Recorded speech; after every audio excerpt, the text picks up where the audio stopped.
उत्तराखंड के कोटद्वार में मुस्लिम दुकानदार की दुकान के नाम को लेकर हुए बवाल के मामले में 35 लोगों पर केस दर्ज कर लिया गया।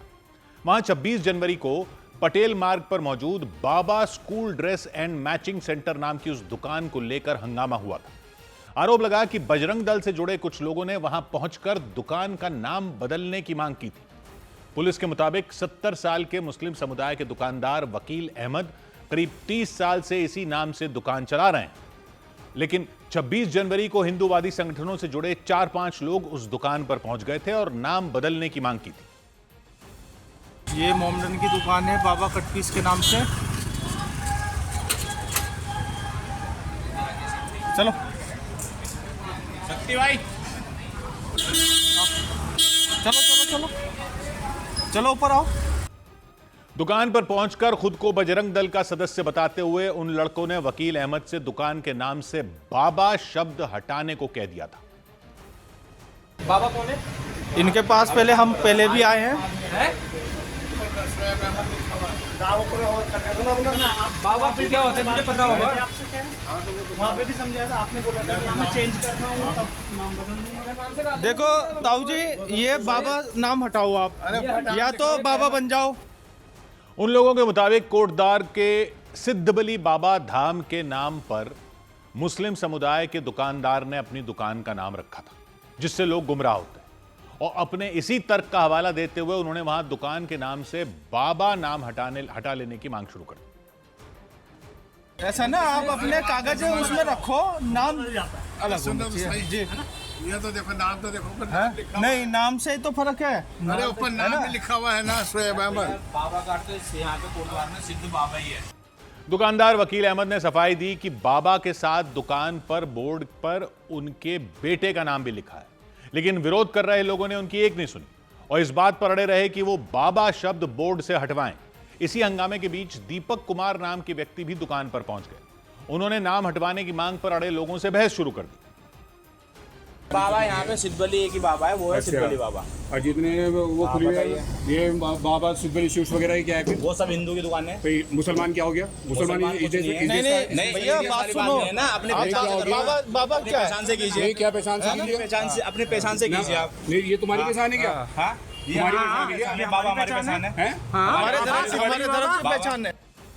दीपक कुमार ने हंगामा कर रहे लोगों को वहां से चले जाने को कह दिया। वो लगातार उनसे ये कहते दिखे कि वो इस तरह किसी की दुकान पर आकर दादागिरी नहीं दिखा सकते, लेकिन उन लोगों ने भी मानो ठान रखी थी कि वो दुकान के बोर्ड से बाबा शब्द हटवा कर ही वहां से हटेंगे। लेकिन दीपक कुमार जिम के मालिक और ट्रेनर बताए गए और उनके दखल के बाद वहां माहौल गर्मा गया था। क्या बात हो गई? आए थे, हम नाम चेंज कर देंगे। हाँ, बोला था इन्होंने, बोला था नाम चेंज करने के लिए। कल ये कोटद्वार छोड़ने के लिए बोले? नहीं, कोई नहीं छोड़ सकता ऐसे। भाई यार, मत दिखा। मैं कोई नेतागिरी नहीं दिखा रहे। मैं आराम से कर रहा हूँ भाई, बात सुन ले, आराम से कर रहा हूँ। आराम से बात कर रहे तू हैं। चेंज करेगा भाई? एक मिनट रुक जा भाई, चेंज करेगा तू नाम? तुमने कहा था कि ऊपर नाम लिखने का, हैं? नाम लिखने में कहा था कि शोएब अहमद लिख देना। तूने कब से लिख रखा नाम? मैंने तो बाबा तो 30 साल पुरानी 30 साल पुरानी दुकान है ना। तो हम जब आपके पास आए थे पिछली बार, नहीं, आपने कहा है ना, आप चेंज मत करना, जो नाम है तुम्हारा वही नाम रखो। माहौल गर्माते ही वहां हाथापाई की नौबत आ गई थी। दीपक कुमार ने दावा किया कि दुकान के बोर्ड से बाबा नाम हटवाने पर अड़े उन लोगों ने बुजुर्ग दुकानदार पर हमला करने की कोशिश की और उनके साथ धक्का मुक्की का भी प्रयास किया। दुकान पर हंगामे की खबर मिलते ही आसपास के कुछ और लोग भी वहां इकट्ठा हो गए। क्या भैया अपना नाम? मेरा नाम मोहम्मद दीपक है भाई। मोहम्मद दीपक है हाँ, आपका नाम? ठीक है, हाँ। ओके। कोटद्वार के आप? नाम है कोटद्वार का, तुझे नाम से क्या लेना मेरा? किसी दुकान में वीडियो बना रहा हूँ, बदमाश करो। तुम्हें कॉल फोन खोलो फोन खोलो यार, फोन खोलो। हमने भी नहीं करी, हमने कहा नाम चेंज हो जाओ तुम यार। ठीक है, दुकान का नाम बता अरे जाने चल यार, यहाँ से चलिए। भाई यार धक्का मत मारो यार, देखो। अबे वीडियो किसी पूछ के बना रहा हूँ। हंगामे के बीच उस दुकानदार के समर्थन में पहुंचे लोगों ने हिंदूवादी संगठन से जुड़े लोगों को वहां से हटाने की कोशिश की। इस घटना के बाद पूरे कोटद्वार में तनाव का माहौल बन गया और इस सब के बीच उस वक्त बवाल बढ़ गया जब उत्तराखंड के अलग अलग हिस्सों से बजरंग दल और विश्व हिंदू परिषद के कार्यकर्ता कोटद्वार पहुंच गए। उन्होंने वहां दीपक कुमार के खिलाफ प्रदर्शन शुरू कर दिया और उन पर हिंदू धर्म का अपमान करने का आरोप लगाया। वीएचपी यानी विश्व हिंदू परिषद और बजरंग दल के कार्यकर्ता उत्तराखंड की राजधानी देहरादून समेत कई इलाकों से कोटद्वार पहुंचे। करीब 150 से 200 की संख्या में मौजूद वो लोग शोर मचाते हुए और नारेबाजी करते हुए दीपक कुमार के जिम के बाहर जमा हो गए।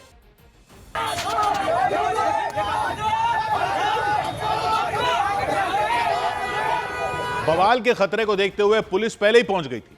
पुलिस वालों ने बजरंग दल और वीएचपी के कार्यकर्ताओं को आगे बढ़ने से रोका, लेकिन गुस्से से आग बबूला वो लोग पुलिस की भी सुनने को तैयार नहीं दिखे। एक बार तो भीड़ ने तेजी से जिम की ओर जाने की कोशिश की।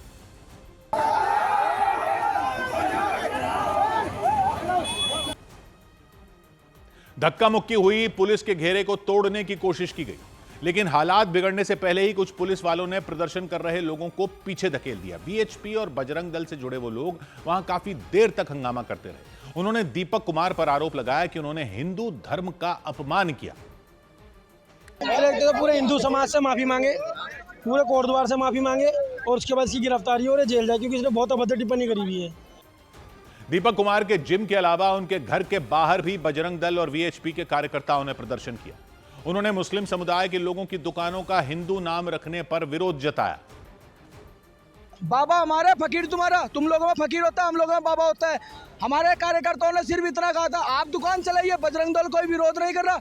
हिंदू नाम को लेकर आप अगर दुकान चलाओगे, हिंदू ब्रांड है, अगर उस ब्रांड का नाम चाहिए तो तुम्हें कलमा छोड़ के हिंदू धर्म अपनाना पड़ेगा। बजरंग दल के कार्यकर्ताओं ने बताया कि 26 जनवरी के दिन भी उनके साथियों ने हिंदू नाम रखने को लेकर मुस्लिम समुदाय के उस दुकानदार को चेतावनी दी थी, लेकिन इसी बीच जिम ट्रेनर दीपक कुमार दुकानदार के समर्थन में आ गए थे। वो बजरंग दल के कार्यकर्ताओं से भिड़ गए थे। यही वजह रही कि उनके खिलाफ बजरंग दल का गुस्सा भड़क गया। भाई हमारे कार्यकर्ताओं ने बोला था कि आप अपना नाम बदल लीजिए, और वो उन निहत्थे कार्यकर्ताओं को मार के अपनी बॉडी दिखा रहा था। आज कहाँ चला गया तू? भाग गया? आज कहाँ चला गया? कहाँ है तेरा दम? तेरे घर के बाहर खड़े हैं हम तो, क्यों भागा लुगाइयों की तरह? दीपक कुमार ने बजरंग दल के कार्यकर्ताओं को अपना नाम मोहम्मद दीपक बताया था। इसीलिए प्रदर्शन कर रहे लोगों ने दीपक कुमार के धर्म पर भी सवाल उठा दिए। अच्छा, दीपक को जलाया जाएगा या दबाया जाएगा? दबाने के लिए जमीन है उस पे, हम तो हिंदू है, हमें तो जलाया जाता है। इसे तो आधा ऊपर रखेंगे, आधा जलाएंगे। अब बताइए, आप हिंदू है ना वो कि मुल्ला है? उत्तराखंड के अलग अलग जिलों से आए बजरंग दल के कार्यकर्ताओं ने जिम ट्रेनर दीपक कुमार के खिलाफ सख्त कार्रवाई किए जाने की मांग की और सड़कों पर हंगामा कर दिया। इसी के बाद पुलिस ने एक्शन लेते हुए इस मामले में जिम ट्रेनर दीपक कुमार समेत 35 लोगों के खिलाफ केस दर्ज कर लिया। इन 35 लोगों में बजरंग दल के कार्यकर्ता भी शामिल रहे, क्योंकि आरोप लगा कि उन्होंने प्रदर्शन के दौरान पुलिस वालों से धक्का मुक्की की थी और सरकारी काम में रुकावट डाली थी। जिम ट्रेनर दीपक कुमार की गिरफ्तारी की मांग करने के दौरान वीएचपी और बजरंग दल के कुछ लोग पुलिस वालों से टकरा गए थे। इसी मामले में उन लोगों पर मुकदमा दर्ज कर लिया गया। इसके अलावा दीपक कुमार के खिलाफ भी एफआईआर दर्ज करवाई गई। उन पर धमकी देने और आपत्तिजनक भाषा का इस्तेमाल करने के आरोप लगे। यानी पुलिस ने दोनों ही पक्षों के खिलाफ एक्शन ले लिया, लेकिन इस वाकये की वजह से कोटद्वार में तनाव का माहौल बन गया। हालांकि पुलिस ने बताया कि उसने वक्त रहते मामले को संभाल लिया। शांति व्यवस्था की कोई समस्या नहीं है, तो सोशल मीडिया पर भी लोगों से यही अपील है कि इस तरह से इसको कोई विवाद और कोई तूल न दें इस पर। सांप्रदायिक टकराव की आशंका को देखते हुए पुलिस ने कोटद्वार में सख्ती बढ़ा दी और कोटद्वार में चप्पे चप्पे पर पुलिस वालों को तैनात कर दिया गया। इस सब के बीच दीपक कुमार ने आरोप लगाया कि बजरंग दल से जुड़े करीब 200 लोगों ने एक योजना के तहत न सिर्फ उनके जिम का घेराव किया, बल्कि उन्हें और उनके परिवार को गालियां और धमकियां दी। यानी जिम ट्रेनर दीपक कुमार के मुताबिक मुस्लिम समुदाय के बुजुर्ग दुकानदार की मदद करके वो बजरंग दल के निशाने पर आ गए। आए बजरंग दल के कुछ थे, 150-200 लड़के थे कुछ। मैं आए यहाँ पर, इन्होंने घपला उपला किया। मैं अकेला था अपने जिम में, तो नीचे गंदी गंदी गालियां दे रहे थे, बहुत उल्टा सीधा बोल रहे थे मेरे को। दीपक कुमार के मुताबिक 26 जनवरी को हुए विवाद के बाद 31 जनवरी को कोटद्वार में माहौल अचानक फिर से बिगड़ गया। दीपक ने बताया कि देहरादून से बजरंग दल के करीब 200 कार्यकर्ताओं का एक झुंड उनके जिम के सामने पहुंच गया था और धमकियां दी थी। दीपक कुमार ने बजरंग दल के उन आरोपों को भी गलत बताया जिनमें कहा गया था कि हंगामे के दौरान मारपीट की गई थी और दीपक और वहां मौजूद दूसरे लोगों ने बजरंग दल से जुड़े लोगों को पीटा था। दीपक ने पुलिस प्रशासन से अपील की कि शहर की शांति बनाए रखने के लिए बाहरी लोगों को आने से रोका जाए और मामले की सही से जांच हो। दीपक का पूरा नाम दीपक अक्की कुमार है। वो कोटद्वार के ही रहने वाले हैं। उन्होंने हेमवती नंदन बहुगुणा गढ़वाल विश्वविद्यालय से पढ़ाई की थी। कोटद्वार में ही वो लंबे वक्त से अपना जिम चलाते हैं और वो बॉडी बिल्डिंग में कई प्रतियोगिताएं भी जीत चुके हैं। दीपक के मुताबिक किसी भी धर्म से बढ़कर उनके लिए इंसानियत का धर्म है, इसीलिए उन्होंने उस दिन बुजुर्ग दुकानदार की मदद की थी और अपना नाम मोहम्मद दीपक बताया था। उन्होंने मेरा नाम पूछा कि तुम्हारा नाम क्या है, तो मैंने उनको बोला कि भाई मेरा नाम मोहम्मद दीपक है, मैं हिंदू भी हूँ और मुसलमान भी हूँ, सिख भी हूँ, ईसाई भी हूँ। उससे पहले मैंने कहा सबसे पहले मैं एक देशभक्त हूँ, हिंदुस्तान हूँ, तो सीधी सी बात है मैं सब जातियों को मानता हूँ। तो मैंने उनको ये बताने की कोशिश करी, इसलिए मैंने ये नाम बोला कि मेरा नाम मोहम्मद दीपक है। वैसे मेरा नाम दीपक कुमार है।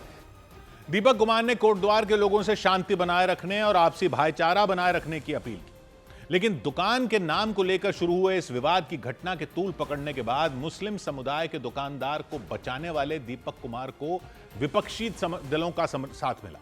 बजरंग दल के विरोध के दौरान यूथ कांग्रेस से जुड़े कुछ कार्यकर्ता दीपक के समर्थन में पहुंच गए और इतना ही नहीं, कांग्रेस नेता राहुल गांधी ने भी सोशल मीडिया पर पोस्ट डालकर दीपक कुमार की जमकर तारीफ की। राहुल गांधी ने अपनी पोस्ट में दीपक कुमार को भारत का हीरो बताया। राहुल ने लिखा कि दीपक कोटद्वार में संविधान और इंसानियत से लड़े। राहुल गांधी ने इस घटना के बहाने बीजेपी और आरएसएस पर नफरत फैलाने और डर के सहारे राजनीति करने का गंभीर आरोप लगाया। राहुल गांधी ने दीपक कुमार को बब्बर शेर बताते हुए हमेशा उनका साथ देने का भरोसा दिया। कांग्रेस सांसद इमरान मसूद ने मुस्लिम समुदाय के दुकानदार को बचाने वाले दीपक कुमार के खिलाफ ही एफआईआर होने पर भी हैरानी जताई।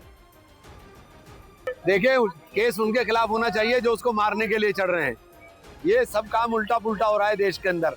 जो देश का भाईचारा बचा रहा है, तो देश के अंदर नफरत को खत्म करने की बात कर रहा है, उसी के ऊपर उल्टा केस हो रहा है। इससे ज्यादा दुर्भाग्यपूर्ण कुछ नहीं हो सकता है।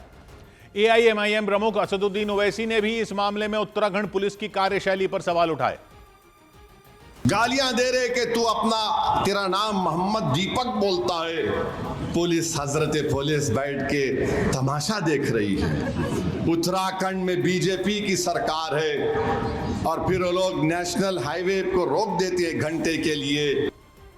कोटद्वार में 26 जनवरी को हुई घटना को लेकर पूरे देश में सियासी घमासान छिड़ गई। सौ बात की एक बात यह है कि पहले कहते थे कि नाम में क्या रखा है, अब तो नाम में ही सब कुछ रखा है। अपने आप को बजरंग दल के बताने वाले लोग कोटद्वार में एक मुस्लिम की दुकान पर पहुंच गए कि दुकान का नाम Baba school dress and matching centre क्यों रखा है। तो बाबा नाम में हिंदू मुस्लिम वैसे तो समझ में नहीं आता, लेकिन उनका कहना था कि कोटद्वार में सिद्धबली बाबा धाम है और दुकान का नाम बाबा रखकर मुसलमान दुकानदार ग्राहकों को गुमराह कर रहे हैं। तो क्या ग्राहकों को अगर पता चले कि दुकान मुसलमान की है तो हिंदू ग्राहक दुकान से सामान नहीं लेंगे? वो दुकानदार तो शक्ल से मुसलमान दिख रहे थे, जिस तरह से उन्होंने दाढ़ी रखी और टोपी पहनी हुई। पहले तो खाने पीने की दुकानों रेस्टोरेंट वगैरह पर यह आपत्ति थी कि वहां पता होना चाहिए कि दुकान के मालिक का धर्म क्या है, लेकिन ये तो कपड़ों की दुकान थी। खैर, कहानी आगे बढ़ गई जब एक युवक उनको रोकने पहुंच गए, ये कहते हुए कि दुकान तो 30 साल से है, और उस युवक ने अपना नाम बताया मोहम्मद दीपक। मोहम्मद दीपक वीडियो बन रहा था तो वीडियो वायरल हो गया, पॉलिटिकल भी हो गया मामला, और बवाल अब दुकान के नाम से ज्यादा युवक के बताए नाम पर हो गया। यानी दुकानें भी हिंदू मुसलमान हो गई, कपड़े भी हिंदू मुसलमान हो गए, और कोई उस पर यकीन करता हो तो किसी का हीरो हो गया, किसी का विलन हो गया। अगर लॉजिक यह है कि दुकान का मालिक फला नाम नहीं रख सकता, तो क्या किसी व्यक्ति के लिए भी यह लॉजिक लगेगा कि वो अपना नाम मोहम्मद दीपक नहीं बता सकता? क्यों नहीं बता सकता? उससे पूछ रहे हैं कि वो हिंदू है या मुसलमान है, वो कुछ भी हो, उससे क्या फर्क पड़ता है? और फर्क पड़े या ना पड़े, अपनी पहचान कुछ भी बनाना बताना उसकी मर्जी क्यों नहीं है? कानून से ही चलेगा ना सब कुछ। कानून के कुछ खिलाफ है तो पुलिस के पास जाओ, केस दर्ज करवाओ, अगर कोई कानून की कोई ऐसी धारा है तो, या ऐसा कानून बनवाना चाहते हो तो सरकार से कहिए। और नाम जगहों के तो कई बदले जा रहे हैं। नाम बदलवाना है तो इसी उत्तराखंड में एक पूरे जिले का नाम है, उधम सिंह नगर। वैसे तो इतिहास भी आजकल कई नजरों से देखा जा रहा है, लेकिन उधम सिंह नगर जिन शहीद क्रांतिकारी उधम सिंह के नाम पर है, उनका तो इतिहास ही यही है। जलियांवाला बाग की जब घटना हुई तो पंजाब के जो लेफ्टिनेंट गवर्नर थे माइकल ओडवायर, उनको मारने के आरोप में अंग्रेज पुलिस ने उनको पकड़कर अदालत में पेश किया था। जज ने पूछा नाम, तो उधम सिंह ने पता नाम क्या बताया था? उन्होंने अपना नाम क्या बताया था? शहीद उधम सिंह ने अदालत में अपना नाम बताया था राम मोहम्मद सिंह आजाद। उधम सिंह ने अपना नाम राम मोहम्मद सिंह आजाद बताया था। उनके नाम पर है उत्तराखंड का जिला उधम सिंह नगर। नाम बदल दें? 100 बात की एक बात। उधर जयपुर में एक फैक्ट्री में हुए धमाके की वजह से 2 लोगों की जान चली गई। राजस्थान की राजधानी जयपुर की एक फैक्ट्री में भीषण धमाका हो गया। ऑक्सीजन सिलेंडर में हुए इस धमाके में 2 लोगों की मौत हो गई, जबकि एक व्यक्ति गंभीर रूप से घायल हो गया। गुजरात के पंचमहाल जिले के हलोल इलाके में प्लास्टिक दाने से भरे एक ट्रेलर में भीषण आग लगने से अफरा तफरी मच गई। आग की लपटें तेज होने पर हलोल वडोदरा हाईवे बंद कर दिया गया। जानकारी मिलते ही दमकल विभाग की टीम और पुलिस आग बुझाने में जुट गई। बिहार के भोजपुर में नदी में तैरने गए 3 बच्चों की मौत हो गई। बताया गया कि तैरते हुए वो बच्चे गहरे पानी में चले गए और एक दूसरे को बचाने के चक्कर में डूब गए। इस घटना के बाद उन बच्चों के परिवारों में मातम पसर गया। इधर बिहार की 12वीं की बोर्ड परीक्षा के पहले ही दिन देर से पहुंचने पर सैकड़ों छात्रों को पेपर देने की इजाजत नहीं दी गई। पेपर छूटने की वजह से कुछ छात्र छात्राओं का तो रो रो कर बुरा हाल हो गया, क्योंकि उन्हें परीक्षा केंद्र के बाहर ही रोक दिया गया। बिहार की राजधानी पटना में एक परीक्षा केंद्र पर रोके जाने से एक छात्रा बुरी तरह भड़की दिखी। वो कभी गेट खोलने की गुहार लगाती दिखी, कभी गेट पर जोर जोर से हाथ मारती दिखी।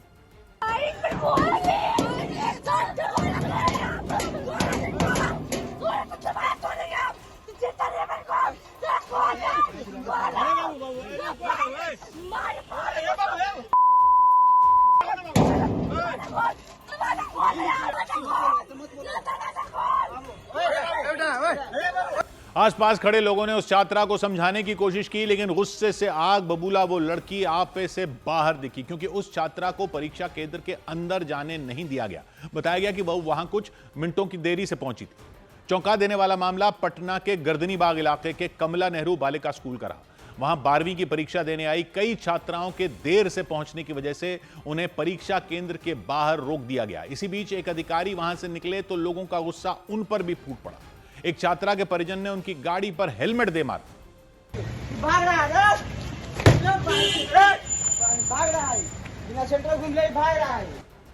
हेलमेट से वार होते ही अधिकारी के ड्राइवर ने गाड़ी रोक दी, लेकिन नाराज लोग पीछे नहीं हटे। जिस व्यक्ति ने हेलमेट मारा उन्होंने दावा किया कि कुछ छात्राओं के एडमिट कार्ड पर परीक्षा केंद्र का गलत पता छपा था, इसीलिए वो देर से पहुंचे। वो व्यक्ति अधिकारी के ड्राइवर से भिड़ गए। बच्चा का एड्रेस गलत छापा है, इस एड्रेस गलत छापा है, गलत एड्रेस छापल है, गलत एड्रेस छापल है, गलत सिग्नल बोले वो सेंटर घूमने के लिए आया ना, सेंटर घूमने के लिए आता है, सेंटर घूमने जा रहा है, ये सेंटर घूमने के लिए आया था, ये अपना सेंटर घूमने जा रहा है, ये सेंटर घूमने फिर वही बात सारे शांत रहे। तू अधिकारी है, तू अधिकारी है, ये अधिकारी है जो बात कर रहा है, ये अधिकारी है, तू अधिकारी है तू। हंगामा कर रहे लोगों ने गाड़ी की पिछली सीट का दरवाजा खोल दिया और वहां बैठे अधिकारी से शिकायत करने लग गए। इस दौरान छात्राओं ने भी उनसे मिन्नतें की। इस पर अधिकारी ने बताया कि नियमों के तहत उन छात्राओं को दोबारा मौका मिलेगा।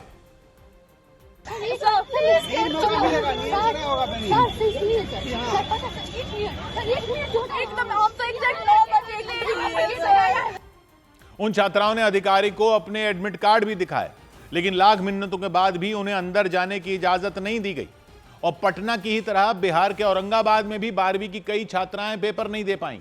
वहां एक छात्रा ने बताया कि सिर्फ 1 मिनट की देरी से पहुंचने पर उसे परीक्षा केंद्र के बाहर रोक दिया गया और इसके बाद वो छात्रा रोने लग गई। परीक्षा केंद्र पर पहुंचने का समय सुबह के 9 बजे का बताया गया था। 9 बजे हम लोग आ गए, यहाँ पे आए, सिर्फ दरवाजा तुरंत थोड़ा सा में लगा दिए, जस्ट हम लोग जाने ही वाले थे, हम लोग को हटा दिए। इतना थोड़ी 1 मिनट के लिए कोई ऐसा करता है? हम लोग की लाइफ के साथ खिलवाड़ी कर रहे हैं 1 मिनट के लिए सिर्फ। वो छात्रा औरंगाबाद के किशोरी सिन्हा कन्या विद्यालय में परीक्षा देने के लिए पहुंची थी। वहां परीक्षा शुरू होने के बाद भी करीब 10 छात्राएं और उनके परिजन गेट के बाहर खड़े नजर आए। वो काफी देर तक स्कूल के कर्मचारियों से गुहार लगाते रहे कि वो गेट खोल दे, लेकिन परीक्षा केंद्र का गेट नहीं खोला गया। इसके बाद तो कई छात्राओं की आंखें भर आईं। यहाँ के प्रिंसिपल सर तो बाहर भी नहीं आ रहे कि स्टूडेंट का बात सुने, कुछ किसी का तकलीफ कोई समझेगा तभी ना। हम लोग का तो कुछ सुन भी नहीं रहा है। कब से हम लोग रिक्वेस्ट कर रहे कि जाने दीजिए सर, हम लोग को टाइम पर कॉपी भी दे देंगे आपको लिखकर, बस जाने दीजिए, एंट्री करवा दीजिए हम लोग के अंदर बस। नाराज छात्राओं ने परीक्षा केंद्र के बाहर ही प्रदर्शन किया। उन्होंने वहां सुरक्षा जांच के लिए आए एक अधिकारी से भी मदद की गुहार लगाई, लेकिन उनकी मांग नहीं सुनी गई और औरंगाबाद ही नहीं बल्कि बिहार के मुजफ्फरपुर में भी परीक्षा केंद्र के बाहर जाने से रोके जाने पर कई छात्राएं फूट फूट कर रोने लग गईं। वहां एक छात्रा 5 मिनट की देरी से पहुंची, ऐसा उसने बताया। और जब लोगों ने बताया कि परीक्षा केंद्र पर एंट्री बंद कर दी गई तो उस छात्रा के चेहरे की हवाइयां उड़ गईं। गेट बंद कर दिया, गेट बंद कर दिया। एक और बच्चा आई हुई है, एक और उस छात्रा ने बैग से जल्दी जल्दी एडमिट कार्ड समेत सभी जरूरी चीजें निकाली और परीक्षा केंद्र के गेट पर पहुंच गई। उसने गेट खोलने की मांग की लेकिन अंदर से कोई जवाब नहीं आया। इसके बाद तो उस छात्रा के साथ आए उसके परिजनों ने भी गेट पर खड़े गार्ड से विनती करनी शुरू कर दी।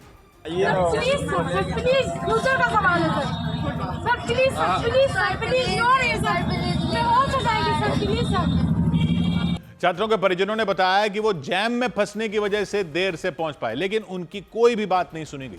वो छात्रा मुजफ्फरपुर के महिला शिल्पकला महाविद्यालय में बने परीक्षा केंद्र में पेपर देने के लिए पहुंची थी।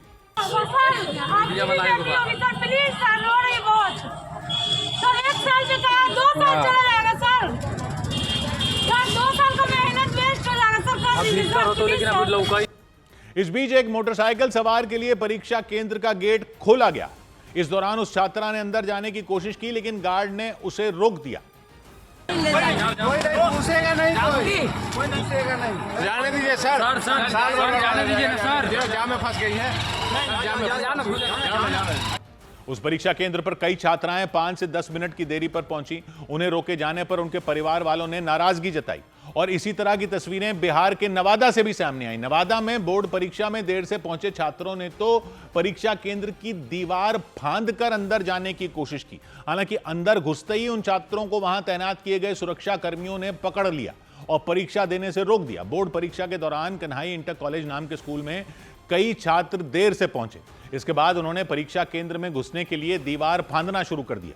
स्कूल के सिर्फ छात्री नहीं, छात्राएं भी दीवार फांदने में पीछे नहीं रहीं। वो भी स्कूल की ऊंची दीवार को एक रेलिंग पर चढ़कर फांदने की कोशिश करती दिखी। हालांकि अंदर घुसते ही उन छात्रों को परीक्षा केंद्र पर मौजूद पुलिस वालों ने दौड़ा दिया। इस दौरान वहां अफरा तफरी का माहौल बन गया। सभी इधर उधर भागते दिखे। एक छात्र को पुलिसकर्मी पकड़कर ले जाते दिखाई दिए। और बिहार के भागलपुर में भी देर से पहुंची कुछ छात्राओं को परीक्षा केंद्र में एंट्री नहीं मिली तो परेशान छात्राएं रोने लग गईं। वहां परीक्षा केंद्र के बाहर ड्यूटी पर तैनात सुरक्षा कर्मियों ने नियमों का हवाला दिया और देरी से पहुंची छात्राओं को अंदर जाने से रोक दिया।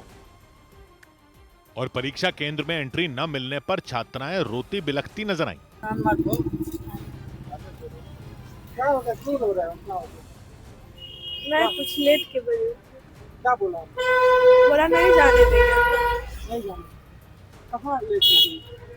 सबर से आते हैं, पता नहीं वो बीच में जाम लग गया। जाम में फंस गया। भागलपुर के मारवाड़ी पाठशाला और सूरज देवी मिश्रीलाल परीक्षा केंद्र के बाहर कई छात्राएं खड़ी दिखाई दी। वहां उनके साथ उनके परिवार के लोग भी मौजूद दिखे। उन छात्राओं ने बताया कि 4 मिनट की देरी की वजह से उन्हें परीक्षा केंद्र के अंदर जाने की अनुमति नहीं मिली। 4 मिनट लेट होने के कारण एंट्री नहीं मिला। कहाँ से आ रहे हैं? यही भागलपुर से ही। हाँ, क्या बोला गया? बोला गया कि नहीं 9 बजे ही एंट्री था, बट 9 बजे एंट्री था तो यहाँ 9:30 नहीं दिखाना चाहिए, यहाँ पे 9 ही दिखाना चाहिए। हाँ, ये कंफ्यूजन दिया जा रहा है क्योंकि यहाँ नीचे दिया जा रहा है 9 बजे घुसाया जाएगा और ऊपर दिया जा रहा है 9:30 तक का टाइमिंग है। ये सिस्टम नहीं समझ में आया। बताया गया कि परीक्षा केंद्रों में सुबह 9 बजे तक पहुंचने का समय तय किया गया लेकिन वहां मौजूद कुछ छात्राओं ने एडमिट कार्ड पर परीक्षा केंद्र में दाखिल होने का समय एक जगह पर 9 बजे और दूसरी जगह पर 9:30 बजे लिखे होने का दावा किया। और बिहार के समस्तीपुर में भी परीक्षा केंद्र के बाहर रोके जाने पर छात्रों ने हंगामा कर दिया। वो छात्र वहां देर से पहुंचे थे, इसकी वजह से उन्हें परीक्षा केंद्र के अंदर जाने से रोक दिया गया। उसी वजह से वो नाराज हो गए। उन्होंने परीक्षा केंद्र के बाहर सड़क पर प्रदर्शन किया। कुछ छात्र परीक्षा केंद्र के गेट पर खड़े होकर अंदर जाने के लिए मिन्नतें करते नजर आए लेकिन देर होने की वजह से उन्हें अंदर जाने की अनुमति नहीं मिली। वहीं कुछ छात्रों का गुस्सा उस वक्त भड़क उठा जब वहां एक परीक्षा नियंत्रक देर से पहुंचे। बात करता है कैसे? तू ही हमारा गार्जियन कोई नहीं है, वही तो मेरा भी कहना है कि इन्विजिलेटर फिर अंदर कैसे गया? तो तुम क्या पूछने वाला होता है? फिर थोड़ी देर बाद वो गेट से बाहर निकले और वहां मौजूद छात्रों से बहस करने लगे। फाड़ देंगे। ये आदमी जो है हम पे हाथ लाए मास्टरों के, यहाँ पे रंगदारी कर रहे हैं आप। रंगदारी कर रहे हैं आप। 9 बजे आप रंगदारी मारिएगा हमको। मारेगा, मारेगा नहीं, रंगदारी करते हैं। ये मास्टर नहीं है, ये मास्टर नहीं है, ये मास्टर नहीं है। और वहां मौजूद लोगों का गुस्सा देखकर वो अंदर चले गए। हालात को बिगड़ते देख पुलिस ने मोर्चा संभाला। काफी मशक्कत और समझाने के बाद वहां से लोगों को हटाया गया। इधर बिहार के मोतिहारी में देर से परीक्षा देने पहुंची कई छात्राओं को परीक्षा केंद्र के अंदर जाने से रोक दिया गया और इसकी वजह से वहां कई लड़कियां रोती नजर आईं, क्योंकि देर होने की वजह से उन्हें परीक्षा देने से रोक दिया गया। उसी दौरान उन लोगों ने वहां से गुजर रहे एक अधिकारी की गाड़ी का घेराव किया। उन छात्राओं को देखकर अधिकारी गाड़ी से बाहर निकले। उन्हें देखते ही वहां मौजूद एक छात्रा ने उनके पैर पकड़ लिए और गिड़गिड़ाने लगी। वहां मौजूद सुरक्षा कर्मियों ने उसे उठाया और फिर उन्होंने वहां मौजूद छात्राओं से बात की। अरे सुनो पहले मैं बात सुनो शांति से। अरे बात में फॉर्म भरेगा, अप्रैल में एग्जाम होगा, मई में रिजल्ट होगा, आप लोग साल नहीं बर्बाद होगा। क्यों नहीं आप लोग बात समझ रहे? अधिकारी ने उन छात्राओं को काफी देर तक समझाया और उनके समझाने के बाद वो छात्राएं वहां से चली गईं। और बिहार के मुंगेर में भी 12वीं की परीक्षा में देर से पहुंचे छात्रों को एंट्री नहीं मिलने पर हंगामा हो गया। वो छात्र देर से परीक्षा केंद्र पर पहुंचे थे, जिसके बाद विद्यालय प्रशासन ने उनके प्रवेश पर रोक लगा दी और गेट बंद होने पर वो छात्र घबराए नजर आए। इस दौरान कुछ छात्रों ने जैम की वजह से देर होने की जानकारी दी। हालांकि इसके बावजूद गेट नहीं खोला गया। जाम बहुत है, आगे से नहीं होगा। लेट हो गए ना जाम में। फर्स्ट डे है मैं जाने फर्स्ट दिन आज जाने। इस दौरान परीक्षा केंद्र के बाहर खड़े वो छात्र अंदर जाने की जिद पर अड़े रहे। उन छात्रों के साथ आए परिजन भी गेट खोल देने की अपील करते दिखे। परीक्षा नहीं दे पाने के डर से कुछ छात्राएं रोने तक लग गईं, लेकिन नियमों की वजह से उन छात्रों की एंट्री पर रोक लगा दी गई। सौभाग्य की एक बात यह कि पिछले साल भी बिहार में 12वीं के एग्जाम में सेम चीज हुई थी। इस साल फिर वही, बच्चे सेंटर पर लेट पहुंचे तो गेट बंद कर दिए गए। कोई कह रहा है 1 मिनट लेट थे, कोई कह रहा है 2 मिनट लेट थे, कोई कह रहा है 4 मिनट लेट थे। लेकिन परीक्षा में लेट होने का क्या मतलब है? फिर वहां पहुंचकर तमाम तरह का हंगामा कर रहे हैं लोग। अरे जब पिछले साल देख लिया था कि जगह जगह हंगामा करने पर भी गेट नहीं खोला गया था, तो उससे समझ में नहीं आया था कि लेट होने पर गेट आपके लिए स्पेशल नहीं खोला जाएगा। कोई कह रहा है कि एडमिट कार्ड पर टाइम 9:30 था, दूसरी जगह 9 लिखा था। तो ये सब 12वीं जैसी परीक्षा में तो पहले चेक करना चाहिए ना। कंफ्यूजन वाली बातें वैसे तो प्रशासन को भी नहीं लिखनी चाहिए, लेकिन परीक्षा से पहले ये सब चेक कर लेना भी तो अपना ही काम होता है। कोई कह रहा है कि पता ठीक नहीं था सेंटर का। अरे तो परीक्षा वाले दिन सुबह उठकर ही आपने सोचा था कि सेंटर ढूंढेंगे जाकर, और ऐसा सोचा था तो थोड़ा टाइम का मार्जिन भी लेकर चलना था। क्योंकि इसमें प्रशासन करे क्या प्रशासन? कितनी बार तो देख चुके हैं कि जैसे ही पेपर की सील खुली, पेपर बाहर आ जाता है, पूरे गैंग लगे रहते हैं, पेपर को बाहर सॉल्व करके जवाब अंदर पहुंचाने की कोशिश में रहते हैं। ऐसे में किसी को टाइम के बाद अंदर कैसे जाने दे सकते हैं? ये नियम इसीलिए बने हैं कि पेपर अंदर सील खुलने के बाद कोई एंट्री ना हो, क्योंकि एक बार सील खुली तो आजकल तो तकनीक ऐसे ही है कि पेपर कैसे ही बाहर आ सकता है। तो नियम है। परीक्षा में टाइम का नियम ना हो तो वो ज्यादा बड़ी दिक्कत है। अगर नियम ही ना हो और 1 मिनट लेट या 10 मिनट लेट तो लेट ही होता है। हंगामा करके जबरदस्ती करना तो उन लोगों के साथ भी नाइंसाफी है ना, जो टाइम पर पहुंच गए। और ऐसा तो है नहीं कि पिछले साल जब ऐसी सख्ती थी तो आपको पता नहीं चला था। हंगामा करने से आप सही नहीं हो जाते। 100 बात की एक बात। उधर बिहार के जहानाबाद में बोर्ड परीक्षा के दौरान 2 छात्रों को हथकड़ी पहनाकर पुलिस वाले पेपर दिलाने पहुंचे। बिहार के जहानाबाद में एक परीक्षा केंद्र पर 2 परीक्षार्थियों को हथकड़ी पहनाकर लाया गया। 12वीं की परीक्षा देने पहुंचे वो दोनों परीक्षार्थी पुलिस पर हमला करने के आरोप में जेल में बंद थे। कोर्ट ने उन्हें परीक्षा देने की मंजूरी दी थी। वहां उनके लिए अलग से व्यवस्था की गई। उत्तर प्रदेश के संभल की जामा मस्जिद में रमजान के दौरान लाउडस्पीकर लगाने की मांग की गई। मस्जिद कमेटी के जफर अली ने इसे लेकर संभल के डीएम को एक चिट्ठी लिखकर लाउडस्पीकर लगाने की अनुमति मांगी। 18 फरवरी से रमजान का महीना शुरू होगा। उत्तर प्रदेश के मेरठ में शबे बारात के मौके पर पटाखे जलाने पर लगी रोक के बीच पुलिस ने तलाशी अभियान चलाया। वहां अवैध तरीके से पटाखे बनाने के आरोप में 6 लोगों को गिरफ्तार कर लिया गया। उनके ठिकानों से बड़े पैमाने पर पटाखे बनाने वाली चीजें बरामद की गई। इधर उत्तर प्रदेश के मथुरा के एक सरकारी स्कूल में बच्चों को नमाज पढ़ाने के आरोप में जान मोहम्मद नाम के प्रिंसिपल को सस्पेंड कर दिया गया। बीजेपी नेता दुर्गेश प्रधान के मुताबिक स्कूल में पढ़ने वाले कुछ बच्चों के परिवार वालों ने उनसे प्रिंसिपल की शिकायत की थी और उसके बाद 30 जनवरी को उन्होंने प्रिंसिपल जान मोहम्मद की शिकायत बेसिक शिक्षा अधिकारी से कर दी। 2 दिन बाद बेसिक शिक्षा अधिकारी ने एक्शन लेते हुए उन्हें सस्पेंड कर दिया। जो विद्यार्थी हैं स्कूल के, उनको वो शायद नमाज वगैरह के लिए फोर्स करते हैं। तो ये जो शिकायत को मैंने थोड़ा गंभीर प्रवृत्ति की प्रथम दृष्टया मुझे लगी, तो मैंने उनको तत्काल प्रभाव से निलंबित किया। जान मोहम्मद पर आरोप लगाया गया कि वो स्कूल में पढ़ने वाले बच्चों का ब्रेन वॉश कर जबरन नमाज पढ़वाते थे और उन पर धर्म बदलने के लिए दबाव डालते थे। आरोप यह भी लगाया गया कि वो स्कूल में राष्ट्रगान भी बजने नहीं देते थे।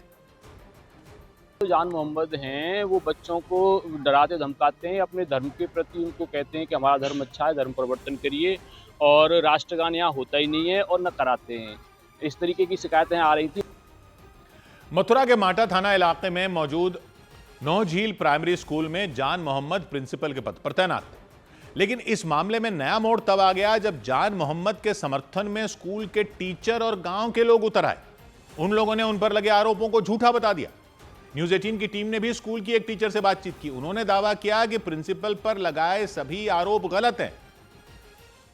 आसपास के लोगों से आप राय लीजिए, जितने भी इल्जाम लगे हैं उस तरह से बिल्कुल असत्य हैं, बिल्कुल सारे के सारे झूठे हैं, बिल्कुल निराधार हैं, उसमें कुछ भी सच्चाई नहीं है। गांव के लोगों ने स्कूल के प्रिंसिपल की तारीफ की और दावा किया कि स्कूल में रोजाना राष्ट्रगान बजाया जाता है। निराधार आरोप मतलब जो है गलत है, सही नहीं है ये। क्योंकि हम 30 साल से देख रहे हैं, आज का नहीं आया जान मोहम्मद यहाँ, और सभी बच्चों से प्रेम करता है, बढ़िया राष्ट्रगान होता है। हालांकि बेसिक शिक्षा अधिकारी ने मामले की जांच के लिए 2 सदस्यों की एक कमेटी बना दी। 1 महीने में जांच रिपोर्ट आएगी, उसके आधार पर आगे की कार्रवाई की जाएगी। सौभाग्य की एक बात यह कि मथुरा में एक सरकारी स्कूल के मुस्लिम प्रिंसिपल को सस्पेंड कर दिया गया क्योंकि एक नेता ने इल्जाम लगाया कि कुछ बच्चों के परिवारों ने उनसे शिकायत की थी कि वो बच्चों से नमाज पढ़वाते हैं, जबकि गांव के कई लोग कह रहे हैं कि आरोप झूठे हैं। साथ के टीचर कह रहे हैं कि आरोप झूठे हैं। यह भी आरोप लगाया कि वो राष्ट्रगान नहीं बजने देते। टीचर कह रहे हैं कि रोज बजता था राष्ट्रगान, गांव के लोग कहते हैं रोज बजता है राष्ट्रगान, कई गांव वाले कह रहे हैं कि राष्ट्रगान रोज बजता था।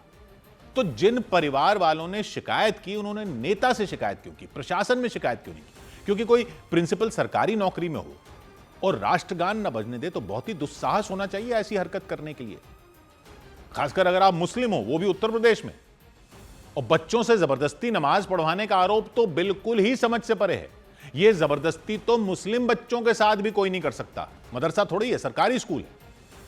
तो यह बात तो गले से उतरना ही मुश्किल है कि कोई ऐसी जुर्रत कर सकता है। और अगर कर रहा है तो वो तो पता चल जाएगा, जांच करना तो ठीक है, लेकिन जांच में अगर आरोप गलत पाए गए, क्योंकि गांव वाले और टीचर तो कह रहे हैं आरोप गलत है, तो शिकायत करने वालों पर क्या कार्रवाई होगी या नेता का क्या होगा?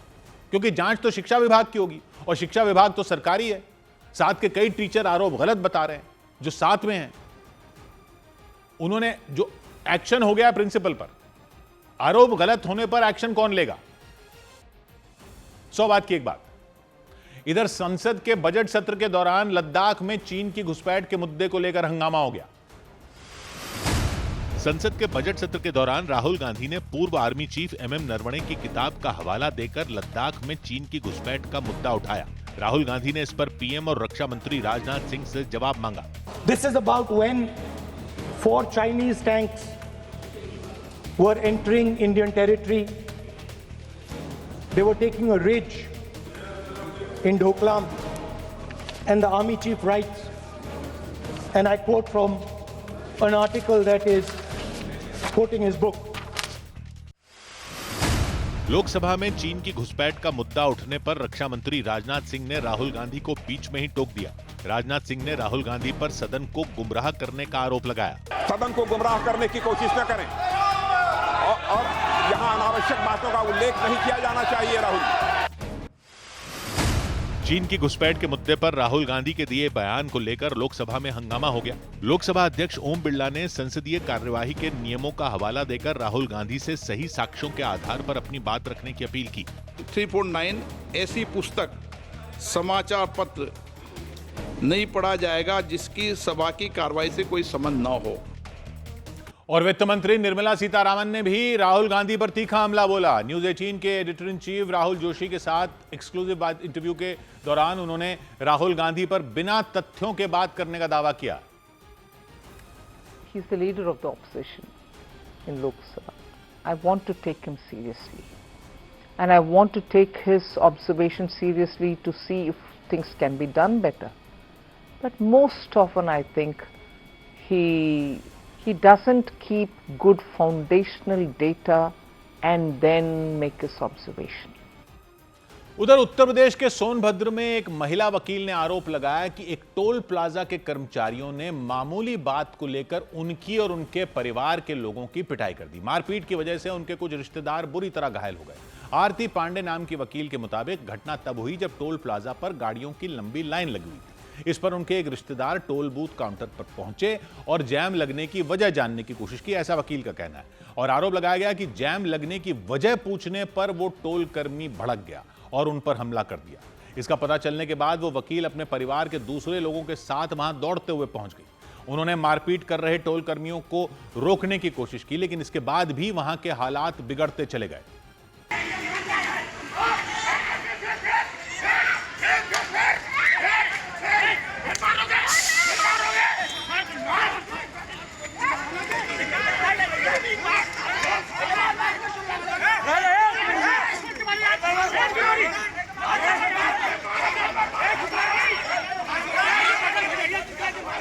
टोल प्लाजा के कई कर्मचारी, वकील और उनके परिवार के लोगों को जमीन पर गिराकर पीटते नजर आए और उसकी वजह से वहां हंगामा खड़ा हो गया। लोगों की भीड़ जमा हो गई। थोड़ी देर बाद मारपीट में शामिल एक टोल कर्मी वहां से भाग निकला। उसने टोल पर बने एक बूथ काउंटर में खुद को बंद कर लिया। इसके बाद गुस्से से तमतमाई वो वकील बूथ काउंटर के दरवाजे को तोड़ने में जुट गई। उन्होंने दरवाजे को तोड़ने के लिए उस पर पैर मारने शुरू कर दिए।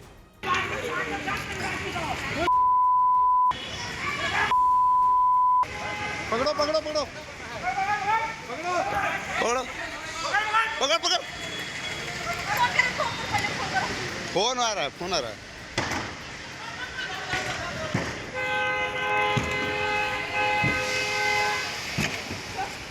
हालांकि उनके लगातार पैर मारने के बाद भी वो दरवाजा नहीं खुला। इस दौरान वो गुस्से में आग बबूला नजर आई। उसी दौरान उनके परिवार के एक व्यक्ति वहां पहुंचे और उन्होंने भी दरवाजे पर लात मारी, जिससे वो दरवाजा खुल गया। लेकिन बूथ काउंटर में घुसने से पहले ही अंदर बैठे टोल कर्मी ने दरवाजे को फिर से बंद कर दिया।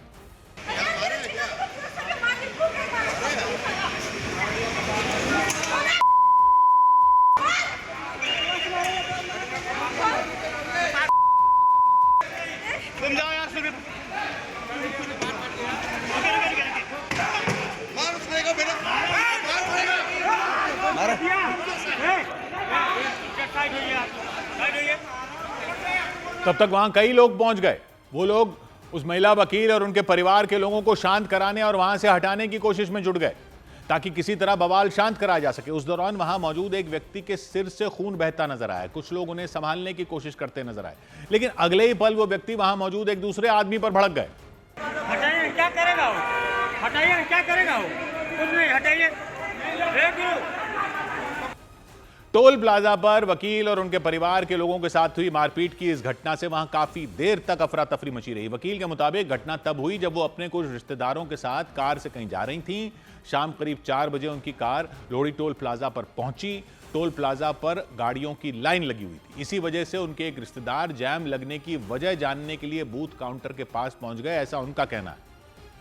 अंदर केबिन में बैठे हुए एक टोल कर्मी, जिसका नाम मुझे नहीं पता है, वो माँ बहन की भद्दी भद्दी गाली देने लगे और बोले कि तुम चुपचाप जाकर के गाड़ी में बैठ जाओ, नहीं तुमको जान से मार देंगे। आरोप लगाया गया कि गाली गलौज का विरोध करने पर टोल कर्मियों ने उन पर हमला कर दिया और रिश्तेदारों के साथ मारपीट का पता चलने के बाद वो महिला टोल कर्मियों से भिड़ गई।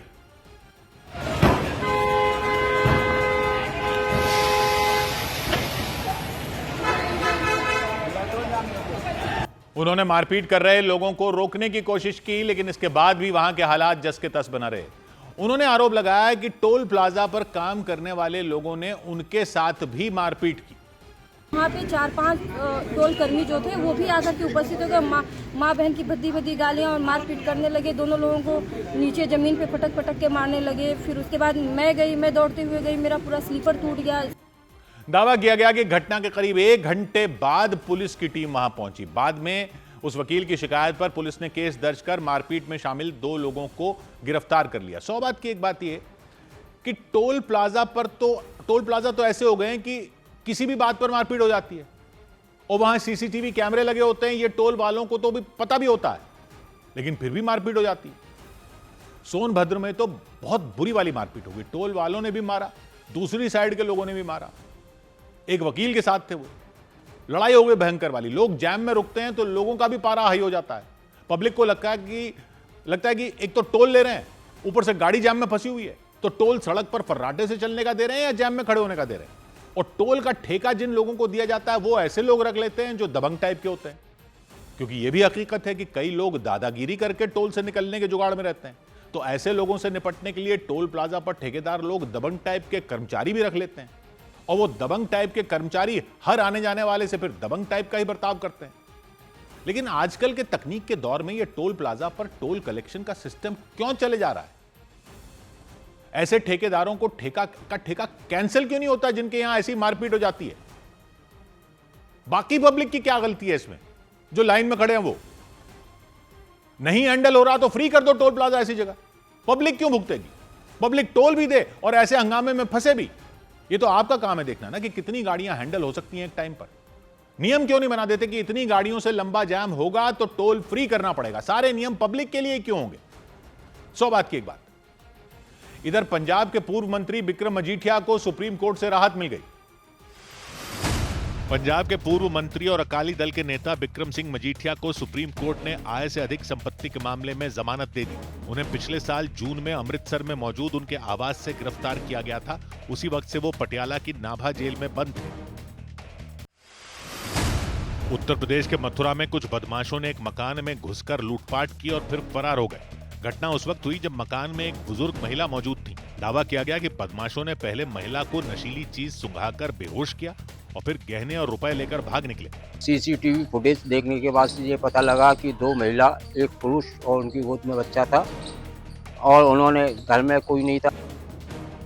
उधर उत्तर प्रदेश में मदरसों को विदेशों से फंडिंग मिलने के आरोपों पर योगी सरकार सख्त हो गई। अल्पसंख्यक समुदाय के विकास के लिए काम करने वाली संस्था यानी अल्पसंख्यक निदेशालय ने मदरसों की विदेशी फंडिंग की जांच के लिए नोटिस जारी कर दिया और उस नोटिस में सभी जिलों के अल्पसंख्यक अधिकारियों को जांच में सहयोग करने के निर्देश दिए गए। यानी उत्तर प्रदेश सरकार के निर्देश पर सभी मदरसों को विदेशों से मिलने वाले फंड की जांच की जाएगी। और यह नोटिस इसलिए जारी किया गया क्योंकि अल्पसंख्यक निदेशालय ने कई मदरसों के पीछे विदेशी फंडिंग की आशंका जताई।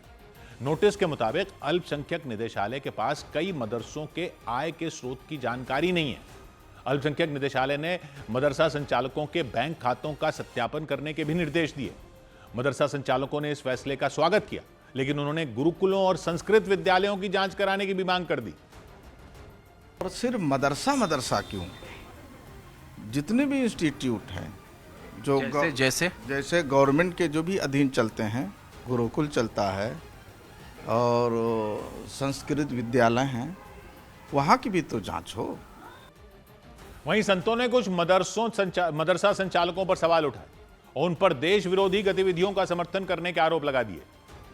कुछ लोग मदरसों में ही आतंकवाद का शिक्षा देते हैं और कट्टरपंथी जिहादियों का मकसद होता है।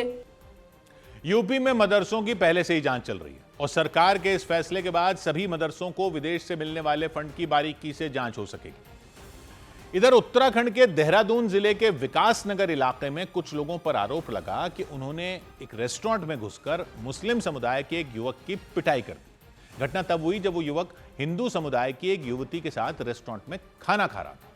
उसी दौरान प्रतिष्ठा सेवा समिति नाम के संगठन से जुड़े कुछ लोग वहां पहुंच गए। उन लोगों ने उस युवक से उसका नाम पूछा। आरोप लगाया गया कि मुस्लिम समुदाय के उस युवक ने पहले अपना नाम अंकित बताया। दावा किया गया कि इसके बाद उससे आईडी कार्ड मांगा। इस पर वो घबरा गया और उसने अपनी असली पहचान बता दी। आरोप है कि इसका पता चलने पर उन लोगों ने उसकी पिटाई कर दी। वो लोग उस युवती पर भी भड़क गए जो उस युवक के साथ रेस्टोरेंट में खाना खाने आई थी।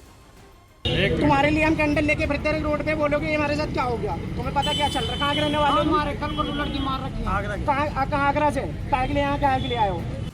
मुस्लिम समुदाय के युवक के साथ मारपीट की घटना विकासनगर के बाबूगढ़ चुंगी इलाके में हुई।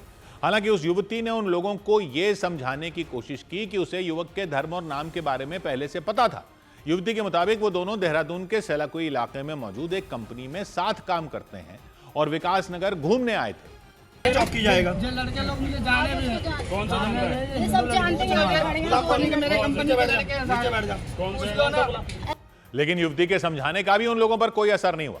हंगामा कर रहे लोग युवती से परिवार के लोगों का नंबर मांगते रहे, उसके परिवार के लोगों का, ताकि घटना की जानकारी उसके परिवार को दे सकें।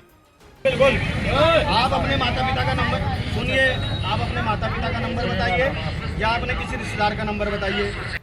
इस दौरान वो लोग उस युवक को लगातार भला बुरा कहते रहे। थोड़ी देर बाद उन लोगों ने उस युवक को छोड़ दिया। एक आगरा की बेटी है जो सेलाकुई रहती है, ये जिहादी उसे यहाँ लेके आया हुआ है और उसके साथ क्या करता है ये नहीं पता, ना इसके पास आईडी है ना कुछ है। बोल रहा जी मेरा नाम वह है और सारे लोग मुझे जानते हैं। एक आदमी यहाँ नहीं मिला जो उसे जानता हो। इस पूरे मामले में पुलिस ने शिकायत मिलने पर कानूनी कार्रवाई का भरोसा दिया।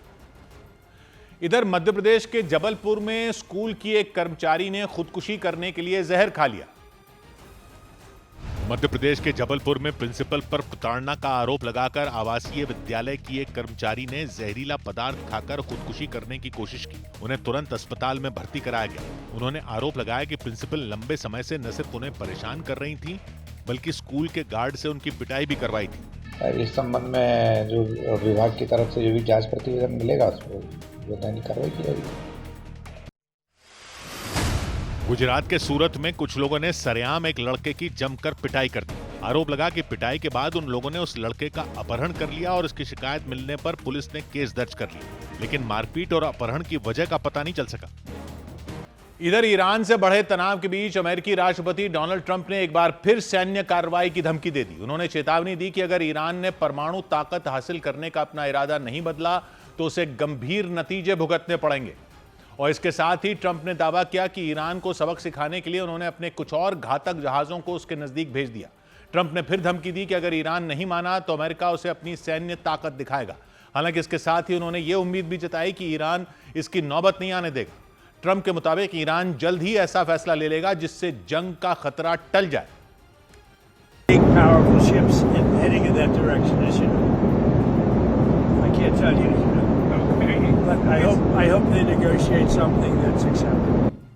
ट्रंप की यह धमकी ऐसे वक्त में सामने आई जब अमेरिका ईरान को चारों तरफ से घेरने में जुट गया। वो पहले ही अपने घातक एयरक्राफ्ट कैरियर अब्राहम लिंकन को ईरान के नजदीक ओमान की खाड़ी में तैनात कर चुका है। इसके अलावा पश्चिम एशिया के अलग अलग देशों में मौजूद अमेरिका के सैन्य अड्डे भी अलर्ट मोड पर हैं। और ट्रंप की इस धमकी को ईरान के supreme leader Ayatollah Ali Khamenei की चेतावनी का जवाब माना गया। ईरान को घेरने की अमेरिकी तैयारियों के बीच एक रोज पहले आयतुल्लाह अली खामनेई ने अमेरिका को कड़ी चेतावनी दे दी थी। उन्होंने दो टूक कहा था कि अगर ईरान पर हमला हुआ तो यह सिर्फ 2 देशों तक सीमित नहीं रहेगा, बल्कि यह जंग पूरे पश्चिम एशिया में फैल जाएगी। राजधानी तेहरान में एक जनसभा को संबोधित करते हुए खामनेई ने दावा किया कि अगर अमेरिका ने जंग शुरू की तो यह एक क्षेत्रीय युद्ध में बदल जाएगा और कई देश इसमें शामिल हो जाएंगे। यही नहीं, उन्होंने ईरान में चल रहे विरोध प्रदर्शनों को भी विदेशी साजिश करार दिया। उनके मुताबिक ये एक तरह से तख्तापलट की कोशिश थी जिसे नाकाम कर दिया गया। उधर पाकिस्तान के कई शहरों में बीएलए यानी बलोच लिबरेशन आर्मी के हमलों के बाद पाकिस्तान की फौज ने बलूचिस्तान प्रांत में कोहराम मचा दिया। दावा है कि पाकिस्तान की सेना ने वहां 140 से ज्यादा बीएलए लड़ाकों को मार गिराया। इस कार्रवाई से पहले बीएलए ने पाकिस्तान के 12 शहरों में एक साथ हमले किए थे और उसकी वजह से पूरा पाकिस्तान हिल गया। बीएलए के मुताबिक इन हमलों में 80 से ज्यादा पाकिस्तानी सैनिक, पुलिस और सुरक्षाकर्मी मारे गए। बीएलए ने इन हमलों से जुड़े कई वीडियो भी शेयर किए और उसमें तबाही का मंजर साफ साफ दिखाई दिया। बीएलए ने पाकिस्तानी सेना के काफिले को निशाना बनाने का दावा किया। इस हमले में उस काफिले की तमाम गाड़ियों के चिथड़े उड़ गए। उन गाड़ियों से आग की लपटें उठती दिखाई दी। पूरा इलाका काले धुएं के गुबार से घिर गया। उस इलाके का हाल देखकर ऐसा लगा जैसे वहां कोई मिसाइल अटैक हुआ हो। और ऐसा ही हाल बलूचिस्तान के दूसरे शहरों का भी नजर आया। बलूचिस्तान लिबरेशन आर्मी ने ऑपरेशन हिरोफ 2 के तहत कई बड़े हमले किए। इन हमलों से बलूचिस्तान के शहरों की सूरत बदल गई। बीएलए के लड़ाकों ने दावा किया कि उन्होंने मस्तुंग शहर में कई सरकारी दफ्तरों और गाड़ियों को निशाना बनाया। वहां के एक सरकारी दफ्तर के बाहर खड़ी एक गाड़ी जलकर कबाड़ बन गई। मस्तुंग जिला बलूचिस्तान की राजधानी क्वेटा से महज 50 किलोमीटर की दूरी पर है। इसके अलावा बलूचिस्तान के नोशकी शहर में भी बीएलए के लड़ाकों ने जमकर गोलीबारी की और वहां हुई गोलीबारी की आवाज से पूरा इलाका थर्रा उठा।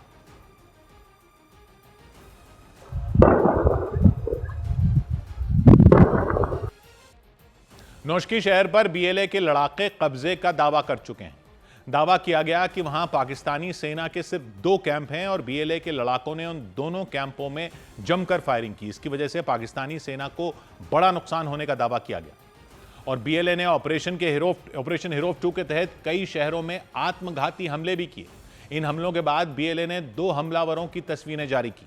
उनमें एक हमलावर का नाम हवा बलूच और दूसरी हमलावर का नाम आसिफा मिंगल बताया गया और दावा किया गया कि दोनों आत्मघाती हमलावर थीं और उन्होंने बलूचिस्तान के 2 अलग अलग शहरों में आत्मघाती हमले किए। इसके बाद बीएलए ने हवा बलूच का एक वीडियो जारी किया, उसमें वो ताबड़तोड़ गोलियां चलाती नजर आई।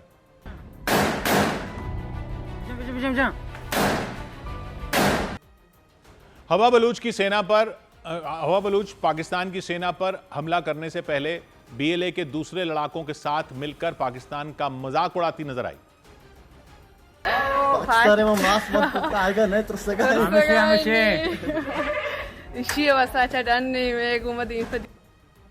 वहीं दूसरी आत्मघाती हमलावर आसिफा मेंगल को लेकर दावा किया गया कि उसने ही नोशकी में आत्मघाती हमला किया।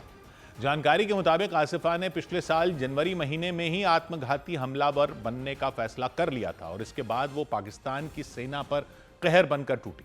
बलूचिस्तान में कई बड़े हमले करने के बाद बीएलए के लड़ाकों ने जगह जगह घेरेबंदी कर दी। उन्होंने कई चेक पोस्ट बना दी और फिर वहां से आने जाने वाले लोगों की तलाशी लेनी शुरू कर दी।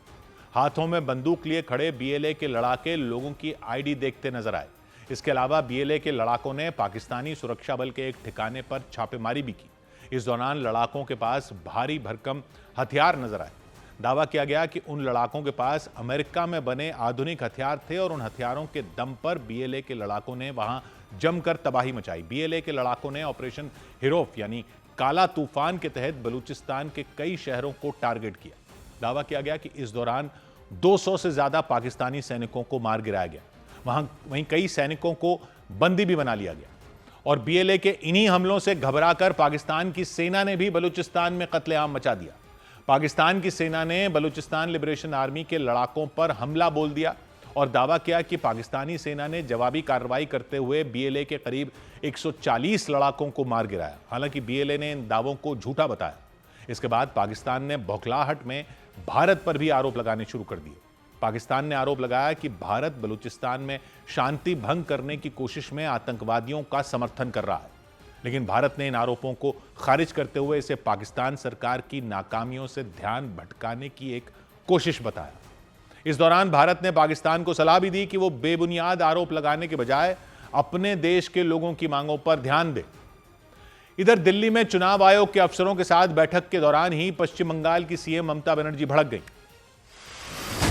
पश्चिम बंगाल की मुख्यमंत्री ममता बनर्जी ने वोटर लिस्ट रिवीजन के मुद्दे को लेकर दिल्ली में चुनाव आयोग के अफसरों के साथ बैठक की। हालांकि बैठक के दौरान ही वो नाराज होकर टीएमसी नेताओं के साथ बाहर निकल गई। ममता बनर्जी ने चुनाव आयोग पर बीजेपी के इशारों पर काम करने का आरोप लगाया। सूत्रों के मुताबिक अजीत पवार की पत्नी और महाराष्ट्र की डिप्टी सीएम सुनेत्रा पवार को एनसीपी का राष्ट्रीय अध्यक्ष बनाया जा सकता है। सूत्रों ने बताया कि जल्द ही इसे लेकर एनसीपी की राष्ट्रीय कार्यकारिणी की बैठक बुलाई जाएगी। पार्टी सूत्रों के मुताबिक सुनेत्रा पवार के नाम पर सहमति बन चुकी है। सौभाग्य की एक बात यह कि बजट पर पब्लिक में ये तो बहुत लोग हो जाते हैं कहने वाले कि इधर ऐसा पैसा क्यों नहीं दिया, उधर पैसा क्यों नहीं दिया, लेकिन मोटे तौर पर पैसा कितना है सरकार के पास वो ज्यादा लोगों को आइडिया नहीं होता। शायद देश में ऐसी परंपरा ही नहीं रही पब्लिक को सीधा सीधा हिसाब किताब समझाने की, लेकिन समझना तो सबके लिए जरूरी है क्योंकि है तो सारा हमारा ही पैसा। तो बजट आखिर है क्या? जैसे घर का बजट होता है वैसे ही सरकार का बजट होता है कि आने वाले साल में कितना पैसा कहां पर खर्च करना है। लोग ये देखते रह जाते हैं कि इस टैक्स में इतना हुआ, इस योजना को इतना दिया, और इस चक्कर में ज्यादातर लोग ये देखते ही नहीं कि कितना पैसा खर्च करने जा रही है सरकार इस साल। ज्यादा पेचीदगियों में नहीं जाएंगे, वो सब एक्सपर्ट लोगों को देखने दो। तो राउंड फिगर में ही देख लेते हैं हिसाब किताब क्या बन रहा है। तो बजट में बताया है सरकार ने कि टोटल जो खर्चा करने जा रही है सरकार, केंद्र सरकार इस साल, वो होगा मोटे तौर पर 53 लाख करोड़ रुपए। और पिछले साल कितना खर्च किया था? 50 लाख करोड़ रुपए। ठीक है, अब ये देखते हैं कि 53 लाख करोड़ सरकार कहां कहां खर्च करने जा रही है, क्योंकि लोग जो कहते हैं कि यहां पैसे देते हैं वहां पैसे देते, वो खुद ही देख लें कि पैसे कहीं देते तो कहां से निकाल कर देते। बजट बनाया सरकार ने 53 लाख करोड़ का, और कमाई कितनी उम्मीद कर रही है सरकार? कमाई कितनी की उम्मीद होने की उम्मीद कर रही है? मतलब 53 लाख करोड़ रुपए खर्च करेगी, तो कमाई का हिसाब लगाया होगा ना कि वो 53 लाख करोड़ रुपए कहां से आएंगे। तो कमाई का अनुमान लगाया गया है 36 लाख करोड़ का। जी, 36 लाख करोड़ रुपए सरकार की कमाई होगी, ऐसा सरकार को लगता है। उस हिसाब से 53 लाख करोड़ रुपए खर्च करने का प्लान बनाया। अब आप कहोगे कि आएंगे 36, खर्च करने चले 53, बाकी के 17? बाकी के 17 कर्ज लेंगे, और क्या। वो जो फिस्कल डेफिसिट कहते रहते हैं ना, वो यही तो है बजट का घाटा, राजकोषीय घाटा। यही तो चक्कर है कि ऐसी ऐसी टेक्निकल भाषा हो जाती है इन सब चीजों की कि लोग बोलते हैं कि भाई हमारे तो पल्ले ही नहीं पड़ता बजट। लेकिन जब सीधी सी बात है कि 53 लाख करोड़ रुपए खर्च करने जा रही है सरकार और उम्मीद लगा रही है कि 36 लाख करोड़ रुपए की कमाई होगी और 17 लाख करोड़ रुपए कर्ज लेना पड़ेगा, और ये 36 लाख करोड़ रुपए कहां से कमाई होगी? टैक्स से? नहीं, पूरी टैक्स से नहीं होगी। 29 लाख करोड़ रुपए कमाई होगी टैक्स से, और बाकी के 7 लाख करोड़ रुपए आएंगे सरकार के पास दूसरी जगहों से। कौन सी दूसरी जगह? जैसे सरकारी कंपनियां इतनी सारी, उनकी कमाई होती है, उससे वो हिस्सा देती है सरकार को। फिर रिजर्व बैंक के पास जो सरप्लस बनता है उसका हिस्सा सरकार को मिलता है। फिर कुछ ठेके वगैरह, लाइसेंस वगैरह, ये सब जो नीलाम किए जाते हैं, उनका पैसा आता है सरकार के पास, वो आएगा, और सरकार कुछ अपनी कंपनियों के शेयर बेचकर पैसा जुटाएगी। फिर कुछ कर्जा जो सरकार ने दिया हुआ है उसका कुछ ब्याज आता है, कुछ कर्जा वापस आ जाएगा जो दिया हुआ है। ये सब मिलाकर 7 लाख करोड़ रुपए हो जाएगा, ऐसा अनुमान लगाया गया है। बाकी 29 लाख करोड़ आएगा टैक्स से, मतलब इनकम टैक्स जो आप देते हो, आप जो जीएसटी दोगे, कंपनियां जो कॉर्पोरेशन टैक्स देंगी, कस्टम्स ड्यूटी, एक्साइज ड्यूटी, इन सब टैक्स से कुल मिलाकर 29 लाख करोड़ रुपए आ जाएंगे। तो ये 29 और बाकी की कमाई के साथ मिलाकर हो जाएंगे 36 लाख करोड़ रुपए, और 17 ले लेंगे कर्जा और खर्च करेंगे 53 लाख करोड़। ठीक है, अब आ जाइए कि खर्च कहां करेंगे, मतलब ये 53 लाख करोड़ बांटेंगे कैसे? तो 14 लाख करोड़ तो चला जाएगा ब्याज में। जी, पिछला जो कर्जा ले रखा है उसका ब्याज चुकाना पड़ता है ना देश को, जैसे आपको ईएमआई चुकानी पड़ती है। तो 53 में 14 का तो वो ब्याज चुकाना हो जाएगा। इसलिए तो कहते रहते हैं सब कि फिस्कल डेफिसिट कम करना है, फिस्कल डेफिसिट कम करना है, क्योंकि फिस्कल डेफिसिट मतलब कर्जा लेकर खर्च करना। तो कर्जा लेकर खर्च तो कर दो, लेकिन आगे चलकर कर्जा चुकाना भी तो पड़ता है। जैसे आप मकान, गाड़ी वगैरह ले लेते हो तो ईएमआई चुकानी पड़ती है ना, वैसे ही देश को भी ब्याज चुकाना पड़ता है। तो इस साल 14 लाख करोड़ का देना है ब्याज। तो एक तरह से ये देखिए कि 17 लाख करोड़ का इस साल भी कर्ज लेने का प्लान है, उसमें 14 लाख करोड़ तो पिछले ब्याज देने में चला जाएगा। इसलिए कहते हैं कि ज्यादा से ज्यादा जीडीपी बढ़ाओ ताकि टैक्स से कमाई बढ़े, क्योंकि टैक्स से कमाई हो जाएगी तो ये पुराना ब्याज भी दे सकेंगे और उतना कर्ज भी नहीं लेना पड़ेगा हर साल। यानी एक नजरिया यह भी हो सकता है देखने का कि टैक्स से तो देश की कमाई इतनी नहीं है अभी कि खर्चे पूरे हो सकें। तो खैर, 53 लाख करोड़ के खर्चे में सबसे बड़ा हिस्सा तो है पिछले ब्याज का 14 लाख करोड़, बाकी बचे 39 लाख करोड़ रुपए। जो टैक्स मिलता है केंद्र सरकार, उसका हिस्सा जाता है राज्य सरकारों को, तो 14 लाख करोड़ रुपए उसमें चला जाता है। और ये पैसा भी अलग अलग योजनाओं में ही जाता है, अलग अलग मंत्रालयों की, लेकिन इसके अलावा भी जो केंद्र की योजनाओं का पैसा है वो भी राज्यों को जाता है। तो टैक्स डिवल्यूशन यानी टैक्स के हिस्से का जो जाता है वो अनुमान है कि आने वाले साल में जाएगा 14 लाख करोड़ रुपए। यानी 53 के खर्चे में 14 ब्याज के हो गए, 14 राज्यों को देने वाले हो गए टैक्स डिवल्यूशन के, 28 तो यही हो गए। अब बाकी बचे 25 लाख करोड़, वही बांटने हैं। वो कैसे बांटे? 8 लाख करोड़ रुपए तो रखने पड़ गए रक्षा बजट के, 8 लाख करोड़। ऑपरेशन सिंदूर और दुनिया में जो कुछ चल रहा है उसको देखते हुए ये खर्चा बढ़ गया। पिछले साल 6.5 पौने 7 लाख करोड़ रुपए था रक्षा के लिए, इस साल 8 लाख करोड़ रुपए खर्च करना पड़ रहा है, पौने 8 लाख। तो 25 में 8 तो यही चले गए, बचे 17। इन 17 में 5 लाख करोड़ लग जाएंगे हाईवे बनाने में, रेलवे बनाने में, एयरपोर्ट पर, बंदरगाहों पर, अब जलमार्गों की भी बात हो रही है। यानी ये ट्रांसपोर्ट इंफ्रास्ट्रक्चर पर सरकार खर्च करेगी 5 लाख करोड़। डिफेंस के 8 लाख करोड़ के बाद 17 बचे थे, उन 17 में 5 चले जाएंगे इंफ्रास्ट्रक्चर पर, बाकी बचे 12। इन 12 में 5 लाख करोड़ रुपए खर्च हो जाएंगे सब्सिडी पर, मतलब खाने की सब्सिडी, खाद की सब्सिडी, ये सब जो सब्सिडी देती है सरकार गरीबों के या किसानों के समर्थन के लिए, तो सब कुल मिलाकर हो जाएगी 5 लाख करोड़ की। बाकी 7 लाख करोड़ बचे, उनमें 1 लाख करोड़ चला जाएगा मनरेगा के लिए, अब जो VBG राम जी। बाकी बचे 6 लाख करोड़ में शिक्षा भी है, स्वास्थ्य भी है, बिजली भी है, पानी भी है, मकान भी बनाना है, संचार भी करना है, बाकी सब है जो सरकार करती है। तो बताओ नहाएंगे क्या और निचोड़ेंगे क्या? स्कूल, कॉलेज, अस्पताल जैसी चीजों के पैसे बचते कहां हैं? इन्हीं में निकालें तो किसके हिस्से से निकालें? पुराने कर्जों का ब्याज देना ही देना है, सेना पर पैसा खर्च करना ही करना है। यानी एक ही तरीका है कि कमाई बढ़े। कमाई बढ़ाने के लिए टैक्स ज्यादा चाहिए, टैक्स ज्यादा मिले उसके लिए उद्योग बढ़ेगा, मैन्युफैक्चरिंग बढ़ेगी, तभी सबसे ज्यादा उम्मीद लगाई जा सकती है। सरकार ने कंपनियों के टैक्स कम करके देख लिए ताकि उनके पास ज्यादा पैसा होगा तो वो धंधे में लगाएगी, जिससे सबको काम मिलेगा, टैक्स ज्यादा आएगा। फिर सरकार ने कंपनियों को मैन्युफैक्चरिंग बढ़ाने के लिए इंसेंटिव देकर भी देख लिया।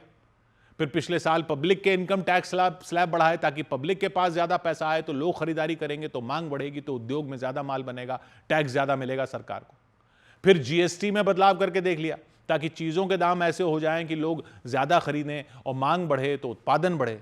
यानी उत्पादन बढ़ाने के लिए पॉलिसी बनाई, फिर मांग बढ़ाने के लिए पॉलिसी बनाई, लेकिन टैक्स की हालत यह है कि पिछले साल जितना अनुमान लगाया था बजट में उतना आया नहीं।